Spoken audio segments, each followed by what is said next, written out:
Good morning, everyone. We will continue our study today. Students, today we will learn reserve bank of India in Indian economy. आज हम लोग भारतीय अर्थशास्त्र में reserve bank of India के बारे में पढ़ेंगे। ये टॉपिक्स बहुत इंपॉर्टेंट है स्टूडेंट्स। ये ना केवल आपके कम्पिटिटिव लेवल के लिए इम्पॉर्टेंट है, बल्कि आपके एकेडमिक लेवल के लिए भी इम्पॉर्टेंट है। सो स्टूडेंट्स, वीडियो को स्किप ना करें, पूरा वीडियो देखें और अपने नॉलेज को गेन करें। आपको पता है ना कि हर देश में एक सेंट्रल बैंक होता है। जितने भी देश हैं, भारत का सेंट्रल बैंक का नाम क्या है? Reserve bank of India. Okay students, ये भारत का केंद्रीय बैंक है। इसे हम लोग क्या कहते हैं? केंद्रीय bank. Reserve bank of India RBI की स्थापना रिजर्व बैंक ऑफ इंडिया अधिनियम 1934, इसे आप ध्यान देंगे, कब हुई थी? 1934 के तहत 1 अप्रैल यानी 1935 को हुई थी।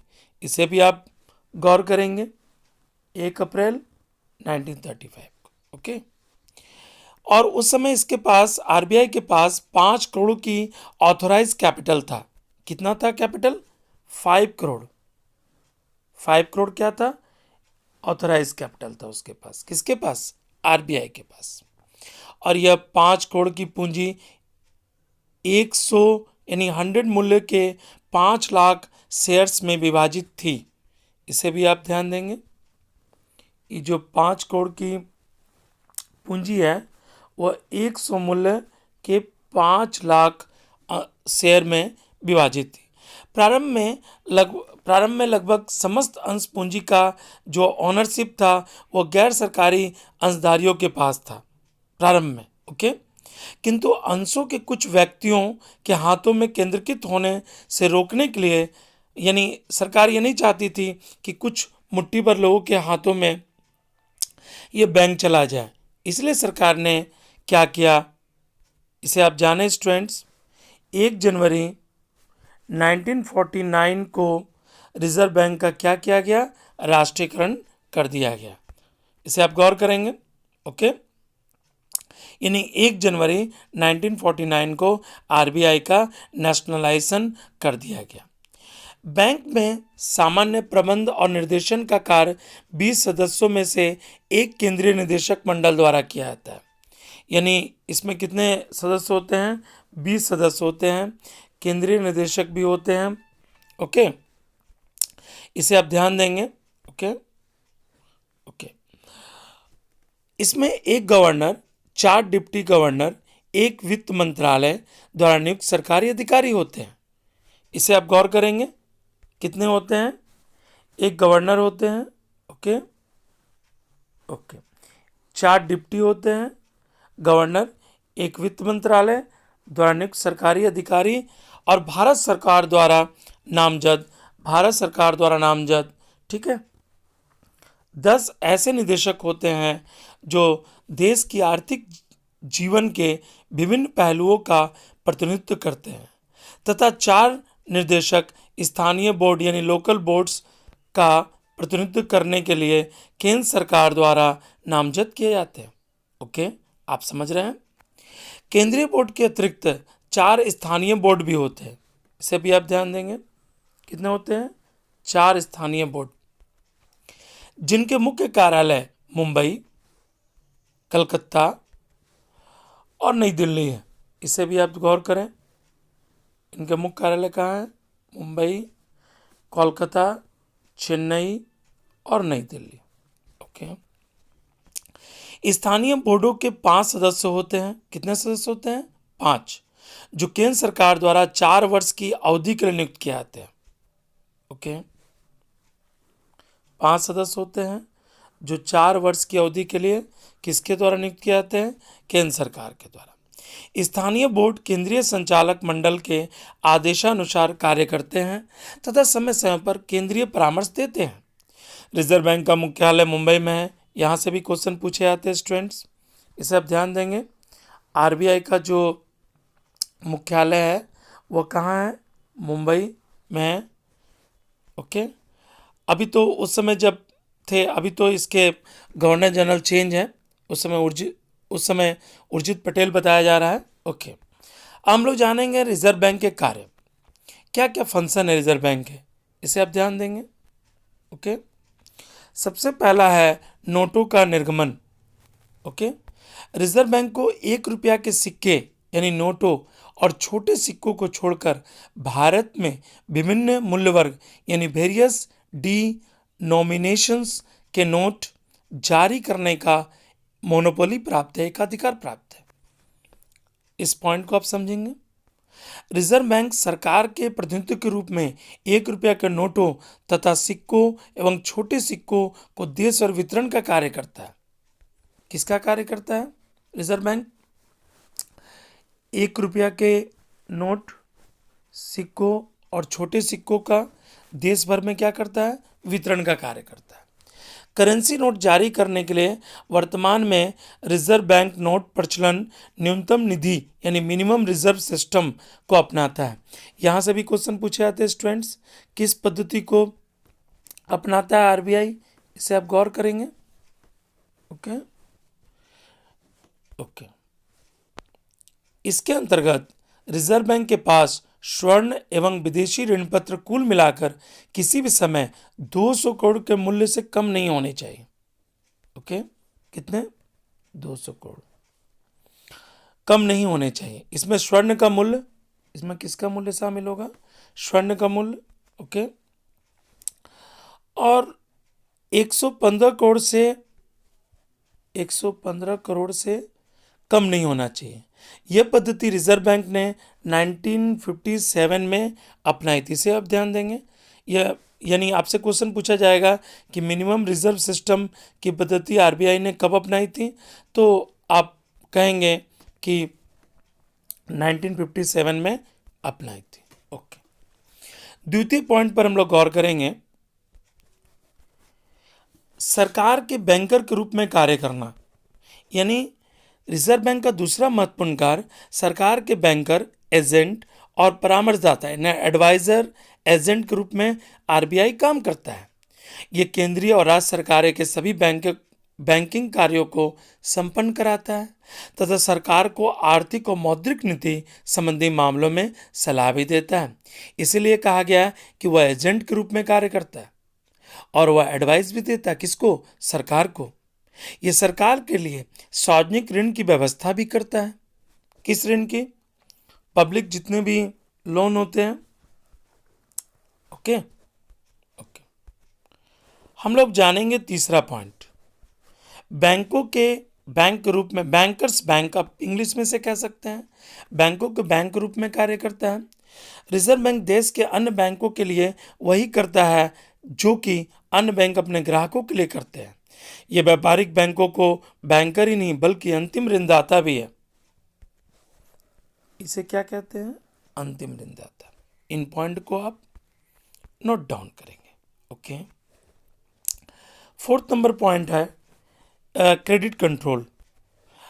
रिजर्व बैंक व्यापारिक बैंकों द्वारा निर्मित साख यानी जो क्रेडिट की मात्रा तथा दिशा पर नियंत्रण करने का कार्य भी संपन्न करता है।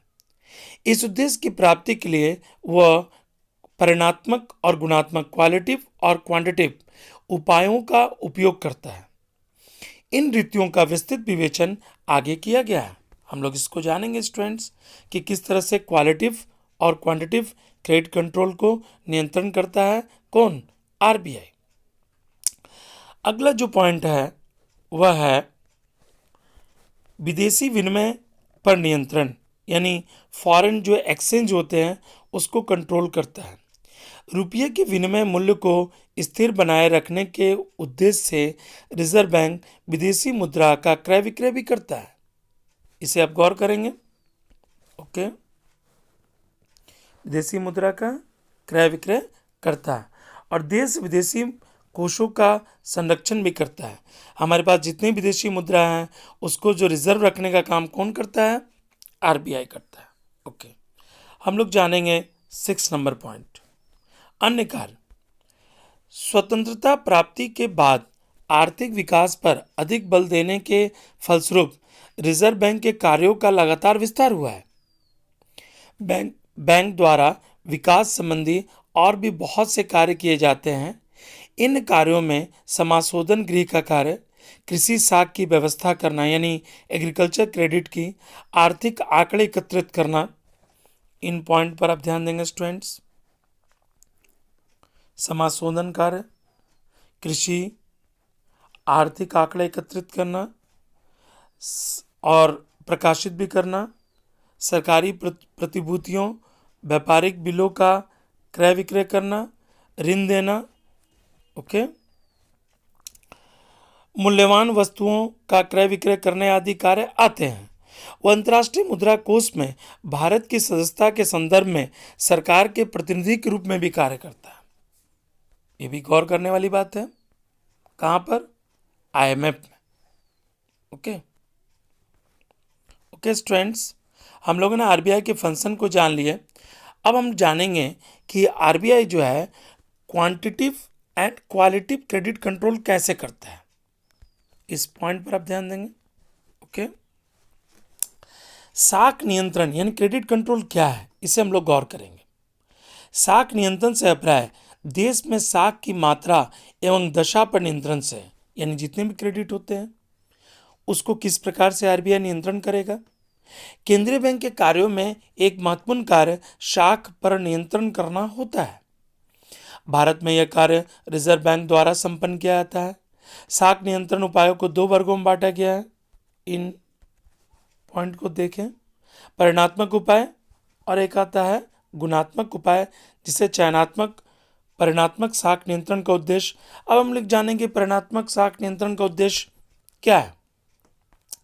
साख यानी उधारी के कुल मात्रा पर नियंत्रण स्थापित तथा व्यवसायों पर एक समान लागू होता है। परिणात्मक साख नियंत्रण के लिए केंद्रीय बैंक द्वारा प्रायः बैंक दर, खुले बाजार के यानी बैंक रेट, CRR, SLR, आरक्षण अनुपात का सहारा लिया जाता है। जबकि प्रचार साख की राशनिंग, उपभोक्ता साख का नियमन, मोरल जो प्रेशर है, मार्जिन की आवश्यकता में परिवर्तन, प्रत्यक्ष कार्रवाई आदि गुणात्मक साख नियंत्रण के उपाय हैं। ओके स्टूडेंट्स, इन बातों को भी आप ध्यान दें। ओके,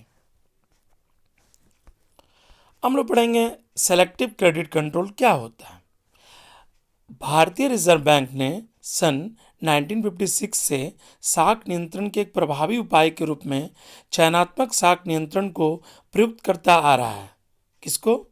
चयनात्मक। ओके, इसका प्रयोग कम आपूर्ति वाली वस्तुओं के विरुद्ध बैंक उधार की मात्रा को नियंत्रित करना होता है। आप समझ रहे हैं? इसके अंतर्गत 3 उपाय बताए गए।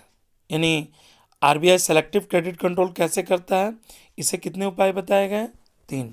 पहला है विशिष्ट प्रतिभूतियों के विरुद्ध न्यूनतम उधार प्रतिभूति अंतर। द्वितीय है किसी विशेष उद्देश्य के लिए दिए गए उधार की मात्रा पर अधिकतम सीमा निर्धारित करना। आप कितने समय तक क्रेडिट को दे रहे हैं, उसका सीमा क्या है। तृतीय है कुछ विशेष प्रकार के अग्रिमों पर विभेदकारी दरें। ओके, चयनात्मक साख नियंत्रण लागू करते समय यह ध्यान रखा जाता है कि उत्पादन, वस्तुओं की स्थान परिवर्तन तथा निर्यात के लिए दिए जाने वाले उधार पर प्रभाव ना पड़े। और चयनात्मक नियंत्रण का मुख्य उद्देश्य जो इन्वेंट्रीज होते हैं, व्यापारियों के उधार दिए जाने को नियंत्रित करना, खाद्यान्नों के विरुद्ध अग्रिमों पर प्रतिशत अंतर को बढ़ाना, घटाना तथा उधार अविकरण योजना, इसी प्रकार से साख नियंत्रण के उदाहरण हैं। इन बातों पर आप गौर करेंगे। ओके ओके ओके स्टूडेंट्स, आपने 2 बातें जान ली। एक तो आपने जानी कि quantitative and qualitative credit control कैसे करता है, और आपने जानी कि सेलेक्टिव क्रेडिट कंट्रोल कैसे होता है। ओके, अब हम लोग जानेंगे कि 20 वर्ष के अंतराल के पश्चात 1 रुपये नोटों की छपाई, इसे भी आप ध्यान देंगे। ओके, चालू वर्ष 2015 में सरकार ने 1 रुपये के करेंसी नोटों की छपाई पुनः शुरू करने की सरकार की योजना है। यानी सरकार, ये 2015 में था, यानी सरकार इस पर काम कर चुकी है। इन नोटों की छपाई नवंबर 94 में नहीं की जा रही है। यानी कब से नहीं की जा रही है? नवंबर 94 से नहीं की जा रही है। 1 रुपया, 2 रुपया और 5 रुपये के, सॉरी, 1, 2 और 5 के सिक्के प्रचलन में आने के पश्चात इन नोटों की छपाई बंद कर दी गई थी। ओके, कितना? 1, 2 और 5 के सिक्के प्रचलन में आने के पश्चात। ओके, इन नोटों की छपाई बंद कर दी गई। 1 रुपये के नोटों की छपाई नवंबर 94 से, यानी कब से 1 रुपये की नोटों की छपाई हो रही है? नवंबर 94 से। और 2 रुपये के नोटों की छपाई, अब इसे भी गौर करें, 2 रुपया के नोटों की छपाई फरवरी 1995 से, और 5 रुपये के नोटों की छपाई नवंबर 1995 से बंद कर दी गई थी। 1 रुपये के नोटों की ताज़ा छपाई पूर्ववत भारत सरकार के मुद्रालय में होगी तथा यह नोट राजस्व सचिव के हस्ताक्षर से ही जारी किए जाएंगे। ये तो आप जानते हैं कि 1 रुपया नोट पर किसका हस्ताक्षर होता है? तो राजस्व सचिव का। इसे भी आप गौर करेंगे। ओके, ओके, राजस्व सचिव का। ओके स्टूडेंट्स, आपने ये जो टॉपिक्स है आरबीआई की, ये कंप्लीट कर ली। यदि आपको वीडियो पसंद आया तो वीडियो को लाइक, शेयर एवं सब्सक्राइब जरूर करें। वीडियो देखने के लिए धन्यवाद।